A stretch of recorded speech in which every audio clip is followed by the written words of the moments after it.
course, we want to still look like a really good citizen. So if somebody asks you to take something on, and for whatever reason you don't think you have capacity, to actually say to them, maybe it's your manager, I'd really love to help with that. It sounds, really important.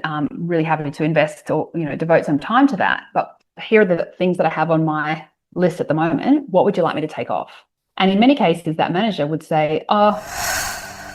Hi, I'm Dr. Jodi Richardson, and this is Well, Hello Anxiety. In a world that often moves too fast, we're here to pause, breathe, and understand anxiety together. Each episode will explore practical strategies, share honest conversations, and uncover the science behind anxiety and well-being, all while creating a space where it's okay to not be okay. Let's continue this journey together.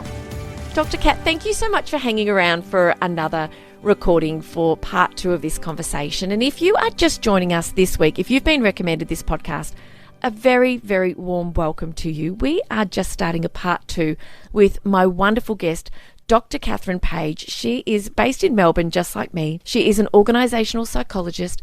She has written a book I can't wait to read, which is called Good Work. And we finished up last week talking about some of the really practical ways that you can not only look after yourself to manage stress and also protect your mental health and well-being during the day, but also some of the ways that you can recover intentionally at home. And Dr. Kat, it's so interesting that you shared so many practical ideas. But I wear a Whoop strap, and you can see it here.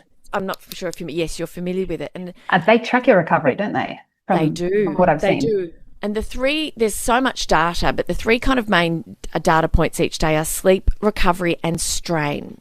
And strain is like if I go to CrossFit and I do a really big workout, my strain might be 14, it might be 15, it might be 12. If I haven't done a CrossFit day, my strain might be 6 or 7 if I've had a bit of stress, because it can be psychological, it can be physical. The sleep is pretty straightforward, but the recovery, it was so interesting because I was telling a friend today, and it's so funny because I said I'm a bit ashamed to tell this to my friend, and here I'm about to say it on the podcast, but I did less than 1,000 steps yesterday. And I looked at that yesterday and I just thought, oh, Jodi, like my life has always been about sport, exercise, strength training, fitness, health, well-being. I do all of the things and I'm a CrossFitter, but I have found that on the days when I'm not at the gym, I'm not as active. And what I did, Kat, is I started a running program and built up too fast and ended up with a stress fracture. I was in a moon boot for 8 weeks at the end of last year. So so frustrating. I feel frustrated for you.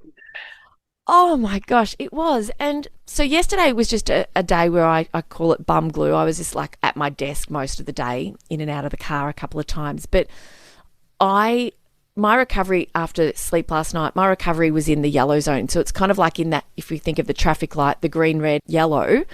And it's because I was so inactive. I pretty much just worked, cooked dinner, and then sat on my backside at the end of the evening. And it just shows, and not everybody has the chance to kind of think about their recovery and measure recovery in really tangible ways.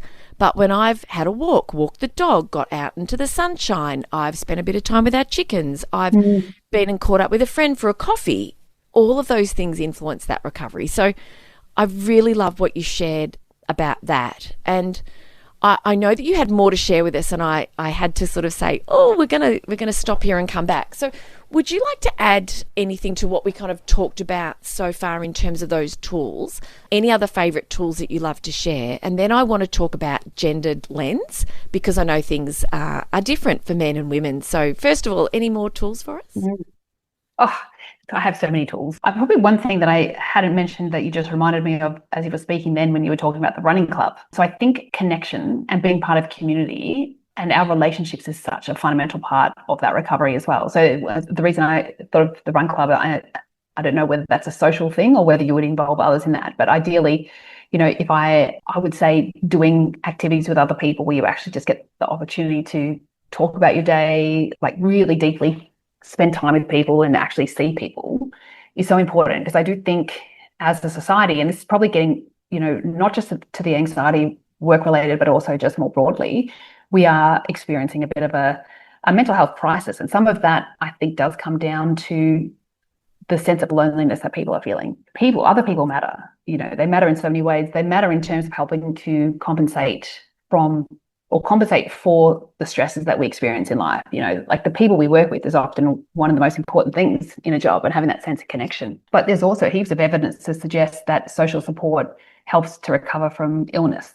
It absolutely helps us to cope with stress. I think it's absolutely an important part of a recovery strategy. And you can kind of stack some of these activities as well, like going for a walk out in nature, tick, tick, listening to a podcast, tick. Yes. Or going for a walk out in nature, walking your dog, tick, tick, tick, talking to a friend. You're going to get that additive effect. Or going to do, a yoga class or CrossFit with friends and having a little chat and just feeling seen and actually connecting with people. That feeling is just such an important, deeply human thing that we all need to have more of. And I think oftentimes we're not getting as much of that for lots of different reasons. Communities are not so much a fixture of modern life. We tend to spend most of our time with our family. I know that is where I spend the bulk of my time. And Yes. that obviously that family unit is incredibly important. But what then tends to suffer at times is like time for exercise or time for connection. So I do think when we talk about the health benefits of work, we'd be remiss in not talking about work as a source of community and connection to compensate for some of that loneliness. And I think it is an critical component of good work. It really is. And I think about the changes in people working from home and the digital ways we can connect, but it really can be so isolating, and loneliness has never been as much of a problem in our communities, and it's a worldwide phenomenon as it is now. And so what you've just said about work, and we're not going to like everyone we work with. We're not going to click. We're not going to gel.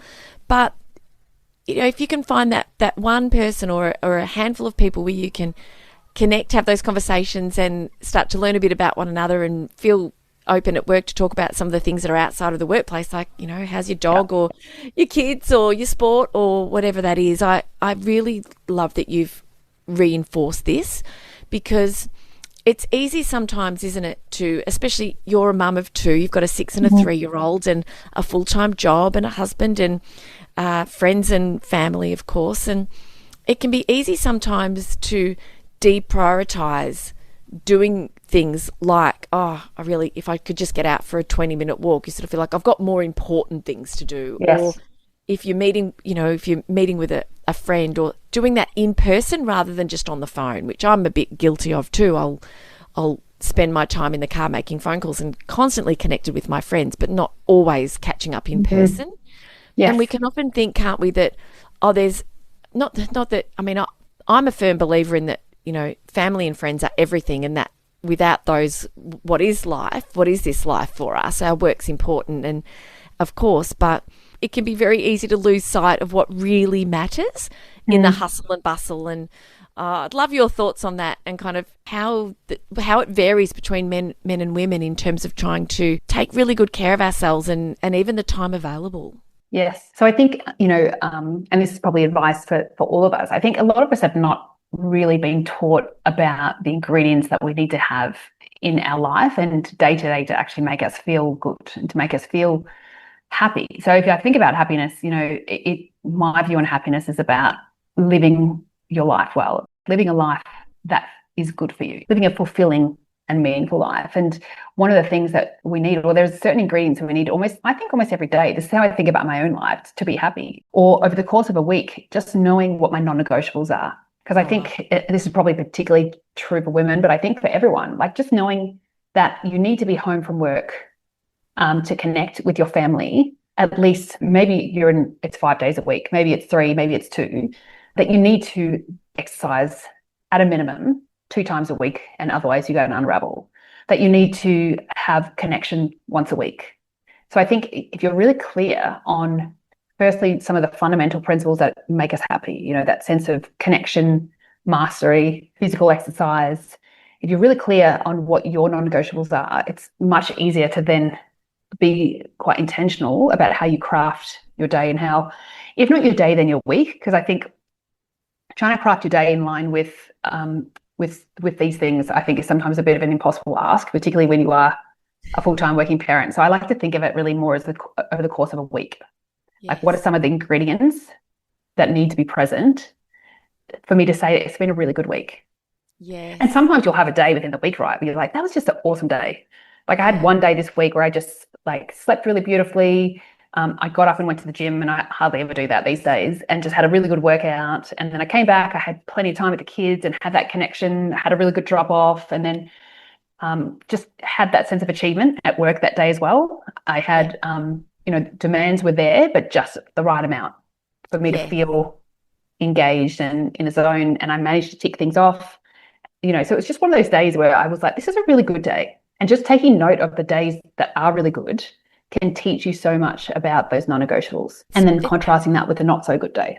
Yes. And taking that moment for reflection. It's wonderful that you're able to actually go, that was a great day. What was great about it? And then you obviously, that reinforces, okay, those things are good for me. And then you'll bring more of those in. And it's so interesting listening to you, and obviously with our conversation that went to air last week as well. Like when you were talking earlier about control and mastery, and if you haven't joined us for last week's episode, one of the things that Dr. Kat talked about was in her bio on her website, which I thought was really fun and relatable, was tidying her kitchen cupboards for stress management. And I personally here talking to you today, the situation that I'm in and that I'm recognizing and I'm really aware of now after our conversation is that I'm feeling like I've got not enough control in my work with lots of loose ends, those loose ends that I want to tie off. But conversely, I've been feeling so much better in myself. And I know that I've got time this evening because I have a husband and a son who'll be at cricket and a daughter who will be out for dinner this evening. So I know I've got hours tonight, and I can come back to a lot of those things and take care of them. But in my home life, there's some of the things that I've done, especially over the school holidays. Obviously here in Australia, we have a significant break with the school holidays over the summer, which is about 6 weeks. And I still worked for a lot of that, but I moved bookshelves. I coordinated and organised my books. I emptied drawers. I did the same thing. Oh my gosh, my daughter did the plastic straw, right? I don't know, Dr. Kat, does this happen in your house? I have the most ridiculous amount of single socks and either containers with lids or lids with no containers. Yes. What is going on? I've actually got a bag of socks, and every time my mum comes over, because she looks after my daughter once a week, she's like, I can never get to the bottom of this bag of socks because she likes to pair them. It drives me completely nuts. And Tupperware lids or containers that don't have a match. I tell you what, it is just the mystery of the modern household. And you'll never get to the bottom of it. No, well, and you cannot ever tick it off your list. It's not ever done. You can't. But actually, you can. And I'll tell you how I did it. I threw away the socks. I'm just like, that is it. And if the friend rocks up, the friend's going in the bin as well. How cleansing. And the drawer, our daughter did this. Our son had to do a particular extra task outside. So I said to our daughter, okay, your job is the plastics cupboard. Could you please just pull the drawer out, match everything, and sit everything that doesn't have a friend on the counter? And it seemed disproportionate, the sense of satisfaction that I got. And now knowing I can picture the drawers as I'm talking about them and how organised they are. And just that sense of control, and even on a hot day getting washing done and getting it out in the sun and dry, and just that sense of mastery and control and ticking things off and feeling like I've got my ducks in a row to the extent that you can in a busy modern home. So when you talk about these as contributors to stress and anxiety and overwhelm, I think it's so good for us to have this conversation, because we can all go, right, where am I at? Do a bit of a stock take, and what do I need? And sometimes it literally could be 15 minutes doing one thing that can just make the most profound difference to how we feel for days and weeks. Absolutely. Yes. And I would say that if you're the partner of someone who is all of a sudden has a deep desire to just clean the house or vacuum or reorganize the Tupperware cupboard, don't take that away from them. Yeah. Because that person is like, what that tells you is that individual is feeling out of control and they're trying to regulate. It's essentially what we're doing. We're trying to regulate our nervous system by getting control, because humans desire and need some level of control. And that is, it's one of the forms, classic forms of household. Yes. For households. It's. Have you seen All Her Fault with Sarah? No, but I have heard. Oh, but it's great. It is excellent. It's on Binge. I actually just paid $10 to get Binge over the summer just to watch it because I'd heard such good things about it. And there's a scene, and this won't give anything away, but the gist of the show is that her son is missing. And so the family's under a lot of pressure. And she's doing, on this particular occasion, they're having a film crew come to the house to interview them about kind of trying to raise awareness about getting their son back. And she just wants to clean the couch. Yeah.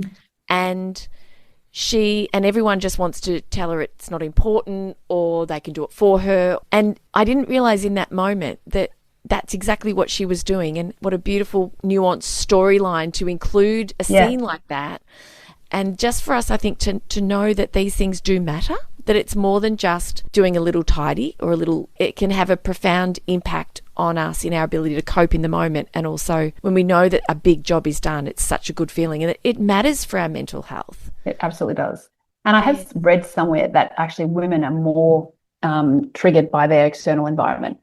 So there is a gender difference. This will particularly speak to a subset of humans, which are probably anxious overachievers, who often are women and mothers, right? You know, I think there is a particular persona of people who are probably a little bit like me and maybe a little bit like you as well, Jodi, you know, that people who really earnest about wanting to do a good job and achieve, you know, if not for themselves, then for others, you know, like just be someone who's reliable, dependable, but also perhaps has some of that sort of anxiety attached to that as well, then all of the things that make you successful in your work environment are going to be the things that in some ways make it more challenging for you in your non-work time, because we tend to be people who put ourselves at the back of the queue. So there's a little bit of neglect, really, like self-neglect, and perhaps not honouring the fact that we have to restore our resources in order to help others, right? And if you are having disrupted recovery time because of all of the, you know, the women all people at the moment are doing a second shift, right? So I saw some Microsoft data recently, and they essentially will track how much time people are spending online, you know, when they're logging onto Teams, when they're coming off, or Zoom, or whatever it might be. And a lot of people are accessing emails or Teams before 6 a.m. So I think it was something like 40% of people are logging on before 6 a.m. to check their emails. I suspect people are just doing it like as soon as they get up. And then there's about 30% of people who are logging on after 10 p.m.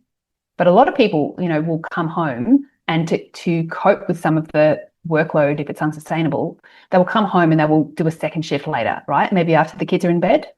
Yes. But then women, because women are also carrying kind of like often more of the administrative burden in the cognitive load in the home, or the social load, you know, the social emotional load, you could argue that they're experiencing a third shift, because often during the day, many women are carrying that load already within their work environment. You know, they're the people that we go to when you need someone to speak to. So they're kind of holding that load. Then you're holding the emotional load for your kids potentially, or your partner. And, you know, so it's just, there's these multiple shifts. And so what that is doing is disrupting recovery time.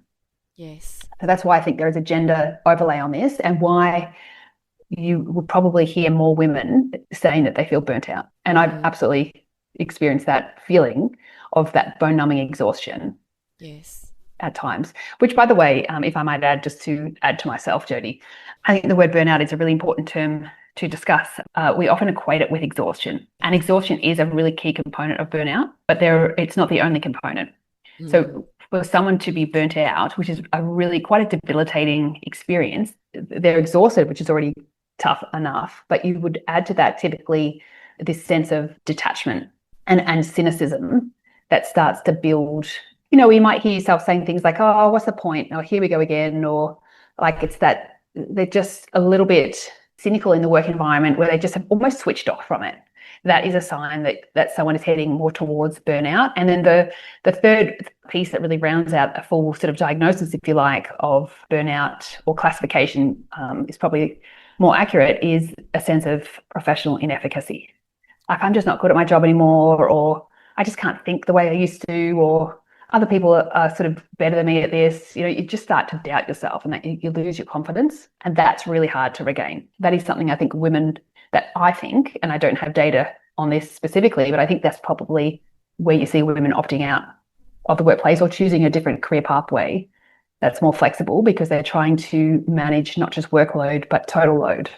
Yes. Across their life. Yes. I use an acronym if I'm talking about polyvagal theory when I'm presenting, and I talk about the red zone, which is where burnout can live. And I've just come up with this acronym RED, which is reduced efficacy, exhaustion and detachment. And Yes. then I can sort of build on that. And I think it's really good because I think burnout, like anxiety, like a lot of the words that we use when we're talking about mental health and well-being, can be a little bit misunderstood, that there's more to them. There's obviously much more below the surface. And I think it's good to kind of flag that, and thank you for doing so. And if I could tell you how many people I talk to and women I talk to who have said, if I could just get a job in a shop selling coffees or clothes or waiting tables or something that is just, like we said earlier, that really low demand, low stress, although, gosh, I mean, they can have their own challenges, but just something that compared to the work that they might be doing now feels like it's clock on, clock off, really low stakes, and just feels like it would make life more manageable. None of them want to,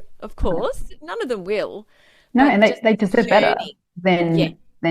than not living their dreams, you know. Yes.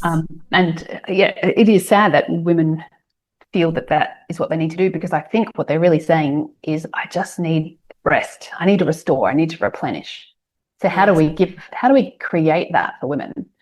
Yes. And not just women, by the way. I think, you know, it's not always women. I think primary caregivers, which in many cases now is, you're seeing greater number of men take on that primary role, but I do think it is still predominantly women who fit that profile.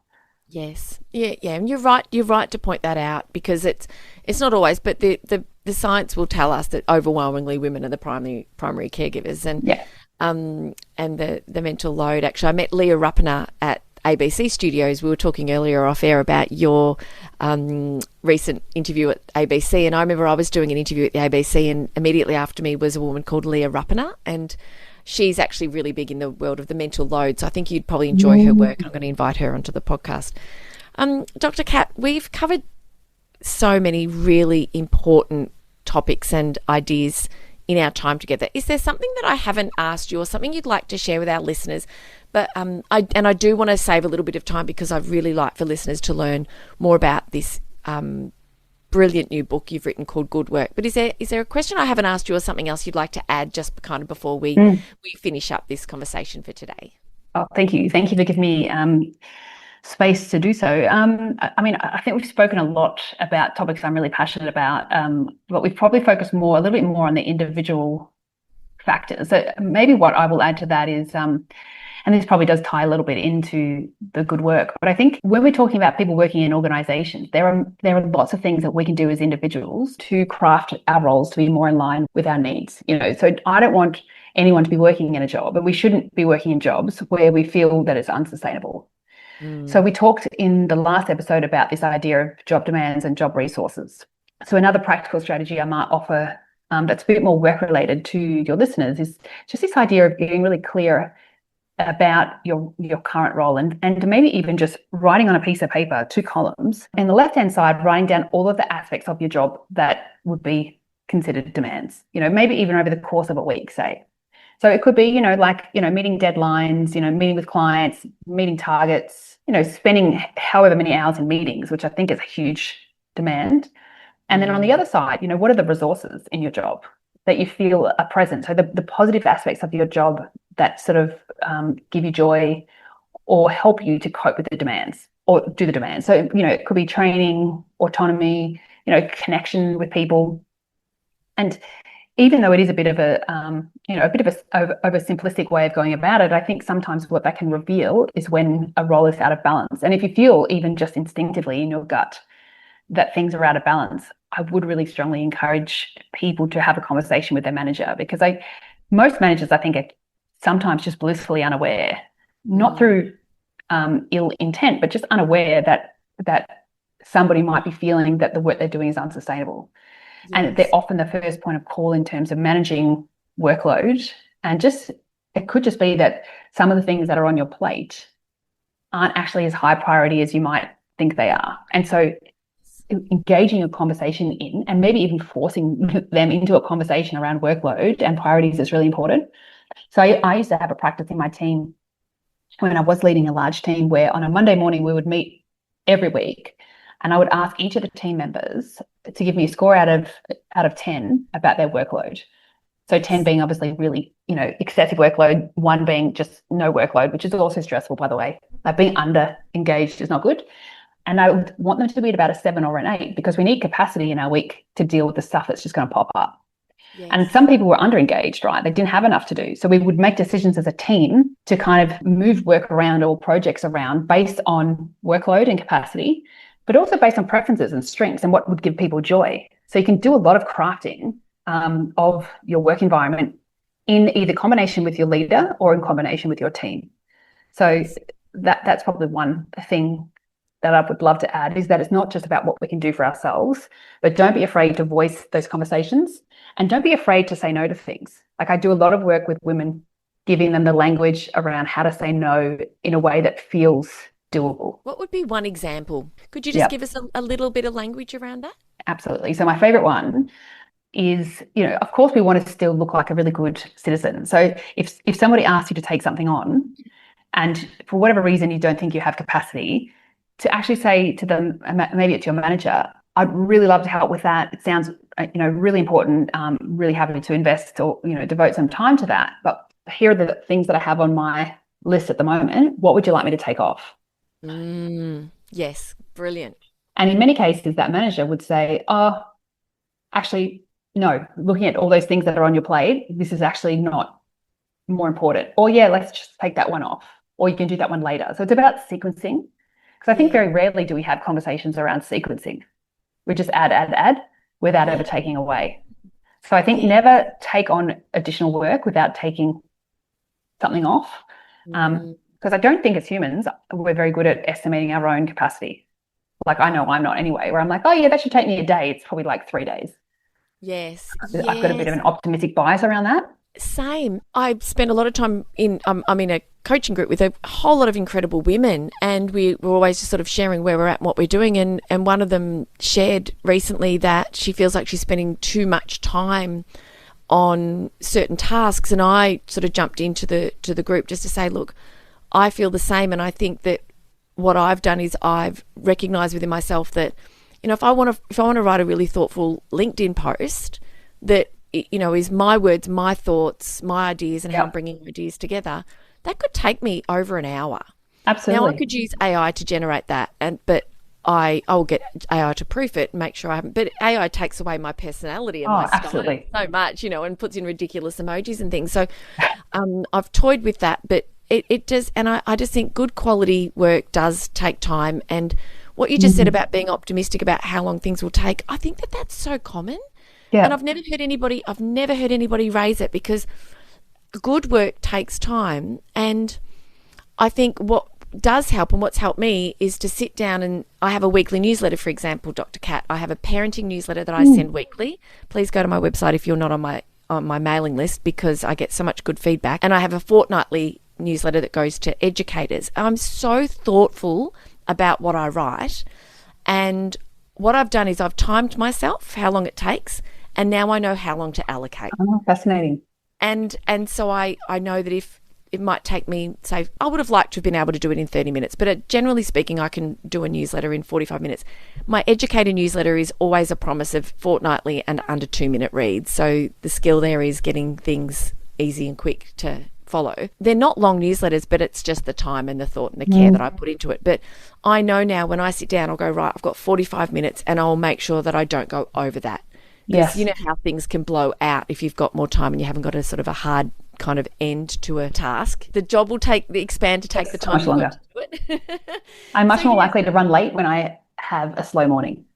Yes. Oh my goodness. Dr. Kat, would you come and join me for another conversation another time? Because I've still got more questions, but I really want to hear you share a little bit more about good work, which is coming out, which I know as a person that works in workspaces like schools and organisations, just the influence of the workspace on mental health and wellbeing is profound. And you've written such an incredible resource for people. I know people are going to want to know a little bit more about it and where they can get it. Could you just tell us about the book before we say goodbye, please? Absolutely. So the book is called Good Work, Transform Your Work from the Inside Out. And it really is the idea that sits behind the book is that good work can be good for us, and that I genuinely see that work can be the solution to wellbeing and not necessarily the problem.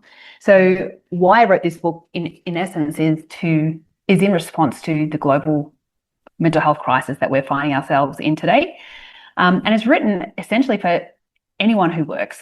So that is pretty much anyone who is listening today. There will be something in this for you. And it takes, once we've made the case for why I believe that to be true, it will take you on a journey through me to we to us. So in me, individual strategies like the ones that I've been talking about on this podcast that we can apply in our own life. So whether it be mindfulness-based interventions like punctuating your day, effort recovery, things that you can do to invest in your own happiness. So that's all part of the first part, me.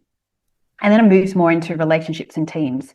So there's lots in here for leaders, but also as colleagues and anyone who finds themselves working with other people. So topics like, how to combat loneliness and build connection, psychological safety, and other topics there. And then the final part is really where I start to think about us. So that is the system of work.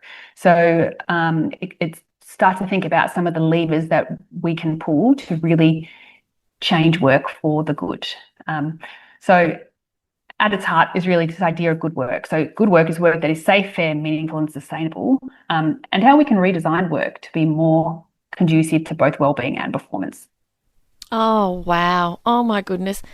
Just once again, thank you for taking the time to write it in the midst of your, incredibly full life as a mum, as a full-time employee, as a human in this world where there's so many things that are demanding time from us. It's it's so appreciated that you've taken the time not only to write it, but to share your wisdom and your insights and some of your brilliant tools with us today. Dr. Kat, I've just loved talking with you, and I just want to say a huge thank you once again for joining me on the podcast. Well, thank you so much for having me. I've absolutely loved connecting and talking with you as well. And thank you so much for having me. Oh, absolute pleasure. And what I'm going to do for you, the listener, is check the show notes. So whichever app you're using, whichever app you're listening to the podcast, have a look and you can find details of Dr. Kat's work and her book in the show notes. And you can jump on Amazon to find that. Or, as I always like to say to people, check your local bookseller. And if they haven't got it, ask them to order it in, because we love a bookshop and we want to keep them supported. So thanks again so much for your time. And I will be back again with you next week. And Dr. Kat, thanks again. I'll see you next time. Thanks, Jodi. Thank you for sharing this time with me on Well, Hello Anxiety. Remember, understanding anxiety is the first step to managing it. Until next time, be gentle with yourself. Take things one moment at a time. Focus on what you can control and know that you are not alone on this journey. If you found value in today's episode, please share it with someone who might need to hear it too. I'm Dr. Jodi Richardson, and I'll meet you right back here next week.